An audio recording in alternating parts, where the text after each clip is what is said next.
out there, everybody. This is SCL 0320. Joe Johnson 03. This is Joe Johnson 030. Representing JVS. It's like 11:40 at night. As you all know, early in the morning at 3 a.m., we were looking at the first 2 episodes. We gave y'all a review for that. We just watched 2 more episodes for episode 3 and 4 of Daredevil Season 2. It was epic. We're going to first talk about episode 3, which is, the name of it is New York's Finest. And then the second episode we're going to talk about is going to be Penny and Dime, episode 4. So, New York's Finest. The way it even starts off was crazy because the second episode, we saw Matt and Matt and Punisher in like this kind of area where they had just jumped at each other and they had went through the glass, and like obviously Matt was still dealing and suffering from the concussion that he had, and basically Punisher got to own up on him. And so we first see Matt, this dude's chained down. Like, chained down in the fact that, like, this man's trying to move, he can't do nothing. And he's thinking in his head, he's like, this man might be a psychopath. Not only could he torture me, he could just straight up kill me. You know, he's trying his best to do what he has to do. But one of the things that I loved about even the beginning of this and every moment that Frank and Matt are in this episode is they are really finding out their morality and who they are to each other. Like, in general. Like, I mean, you get to find out, like, every single nick and crannies of how the Punisher, like, interacts with other people, how he interacts with other people that have done wrong, and even how he sees Daredevil in general. Like, he basically is like, you're a half measure. Like, you can't get this job done. And then on Matt's side, he's telling him, he's like, regardless of the fact of what you're saying about me, I know for a fact that everybody deserves a level of hope and a chance for redemption. If that's what you're trying to do, you might not internalize it. Like, you have to give it a chance. And there's so many different situations, like, it's life or death in every single one of their conversations. Because, like, Matt is kind of chained up. Like, Frank is sitting there, like, cutting himself open, working on, like, grenades and semi-automatics, and it's just nuts, bro. But what was one of the things you really liked about New York's Finest? Dude, it has to be the, you know, that scene where they're just talking, going back and forth dialogue, and that was so good, because I'm like, I was just going back and forth. It's like, what's this gonna say? What's Daredevil gonna say next? What's Punisher gonna say next? They're going back and forth, man. It was just so good. Yeah, I thought you were gonna say the stairway. Oh, dude, yeah. A lot has happened these 2 episodes. Yeah, I almost forgot. Glad that you mentioned that. But yeah, there's this fight scene prior to the scene where they were discussing this, and pretty much Frank Castle, he gets knocked unconscious. He gets knocked unconscious, and Daredevil puts him in the elevator to pretty much go down to the first floor, while all these biker guys are coming up to the roof where they are. So lo and behold, let's just say Daredevil has to fight his way through these gangsters, right? And if you watch the first season, episode 2, there has been a fight scene with a couple of thugs in like close quarters, and it's like, a one shot.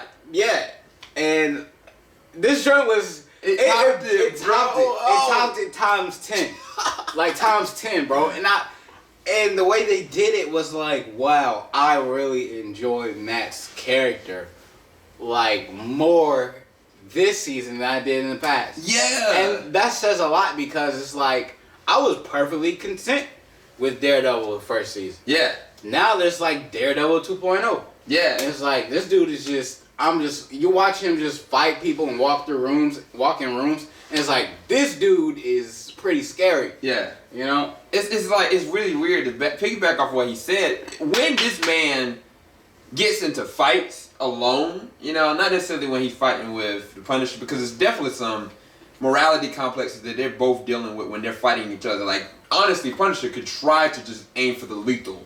And so could, like, Matt. He's kind of pulling certain punches. But when Matt is really going up against thugs and gangsters that are trying to shoot at him, this man starts smiling and grinning, and I'm like, yo, this isn't the same dude that's the lawyer. That he really, this season, is, you can really feel there's a duality complex. Like, he is a totally different person when he's in his element as Daredevil. And that's one of the things that defined this one, because I was like, yo, he could have stopped and got away. But he doesn't stop. And that whole sequence, it goes from the staircase, the cinematography, oh my gosh. I don't know how they choreographed that. That was one of the best fight sequences on television ever. And so, even the way the episode goes towards the end, you don't expect what ends up happening as a resolve. And I think that it was definitely one of the better episodes. Even like Foggy and Karen, they're trying to work together with the firm. And like Foggy gets this one epic moment in this episode when he meets up with a person that I can't say, I don't want to spoil it, but somebody from the first season that makes a return in this episode, and she gets to understand who he is. And it's a really shining moment for Foggy. But not just that, even with Karen, what she's trying to do on the backfold, there's a lot of different things that are going into play. To me, this is probably one of the best episodes by far of the series, because it sets the tone for not only what Punisher is capable of, but more so what Matt has become. You know what I'm saying? And so for me, I gave it a 10. What do you give this episode? Oh, dude, I'd have to give it a 10. Oh, I'd give it a 9.5. I'll give it a 9.5. Okay. So now we're gonna talk about, and remember, spoiler alert, if you have not seen episode 3, do not listen to this. Take this, put it in your watch later, because we about to go in on some spoilers from episode 3, because we have to talk about the progression in episode 4. Mm-hmm. Alright, episode 4 is named Penny and Dime. 1 patch, 2 patch. Penny and Dime. If you looked at the trailers, you understand what I'm talking about. If you understand what Punisher and his mythology is, every single time he takes a shot, that's what he says. Why? You get to find that out in this episode. And it's like, this episode, if the first episode, you know what I'm saying, was the gut and punch, this is like the 3-2 piece, because they go into just how crazy, cunning, and deep like Frank Castle really truly is. Like, you get to understand so much about his backstory without them kind of doing a flashback. Like, because when Karen's actually investigating like what happened to him, and his injuries that he sustained, or even when you're starting to understand from the last episode, him and Matt had a really deep conversation about military days and what happened between like why is he doing what he's doing, you know what I'm saying? And Matt never got a defining reason, but you get to find out like it's about redemption and it's about vengeance upon what happened to him. And like the beginning of the episode shows there's this dude, this Irish cat, that was the dad of the person that got killed, I think in the first episode. And what turns around in it is basically, this dude's crazy. He killed one of his dudes with an ice pick and freaking caved the dude's skull in. And he's tracking down Frank. He wants something from him, but it's clear that this guy is going to be a really big threat, but you don't know if Frank is understanding of what's going on or if he's capable of taking care of it. And it's like how this whole episode plays through, I don't even want to spoil too much, but it was amazing, dude. Like, these are 2 different episodes, but they're both some of the best episodes of the series in general. What were some of the things you pulled away from this episode? Dude, there was one scene where you find out there's one scene that shows this guy pretty much what happened with him was he was one of the caretakers for the Punisher when he had received like a very traumatic injury early on, right back when like his origin was formed. Yeah. So you got to hear him talk and hear like the Punisher's a bit of his story. Yeah. And the way they had depicted his story was just like nuts.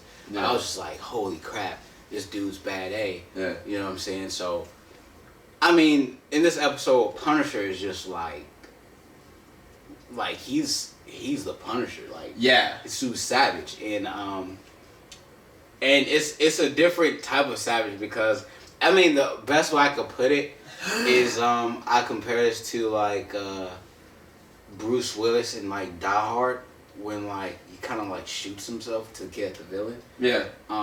Because the way he puts himself in harm's way just to get the target is like Wow. Yeah, dude. This episode is very gory. There is a sequence, where basically the Punisher is kind of captured, But another thing about this series and even the second season is that the camera angles are so amazing. They are. Like there was a sequence where Frank was just sitting down on the bench and he was kind of watching this, merry-go-round go around, and you could tell just the stuff is going all over his mind, you know what I'm saying? And then the lights go out, and then that's when he gets confronted with stuff. Mm-hmm. Anyway, moving forward, when you see the guy captured him, oh my gosh, bro, there's some seriously gory stuff that goes down in this episode. They don't hold back any punches. Even the dialogue. I mean, it's it doesn't feel like a superhero story. It just feels like a great story in general. Because it's even Matt in this episode, he has his moments of being bucked, bro. Even his interactions with Karen and Foggy, they take his character from one place and elevate him. Even in, I think, what was it, when they were in the pew and in the Catholic Church, and they were going with the person that died last episode because of Frank, with his crazy self, and they were basically kind of trying to grieve over him and have a respectful funeral. But basically, Matt was like, why do I still feel guilt if I didn't do anything wrong? And it plays so much more into his character. And he even had this interesting conversation with this policeman. It was a really menacing sequence. But I love the different subtle moments of Matt and his metamorphosis of being, this character that we know of the Daredevil. But what was one of the last things you could think of that you really enjoyed about it? After watching this, man, I felt like I watched the entire movie. These 2 episodes felt like I watched the entire movie. I was the last 4 episodes really do feel like a whole series. Yeah, because I was it felt like a story that's being told from beginning to end. Yeah. And it's really well done. Yeah. Really well done. I couldn't ask for more. Yeah. The last final moments, last 5 to 10 minutes, I promise you're going to be, floored from the performances. In general. I mean, take away prosthetics or whatever. These men and women, they're doing some serious great work from an acting standpoint, from a story standpoint, from the dialogue, the script. This is just all around awesome. I give this episode a 10 out of 10. What do you give episode 4? Dude, I have to give it a 10, bro. Yeah. In so many different ways, it just hits you. And now there's a whole nother element that we can't talk about. But we're about to check out episode 5 and 6 right now. Hopefully we can get y'all a review out tonight. Keep it locked. JVS, we ain't gonna stop. Peace, y'all.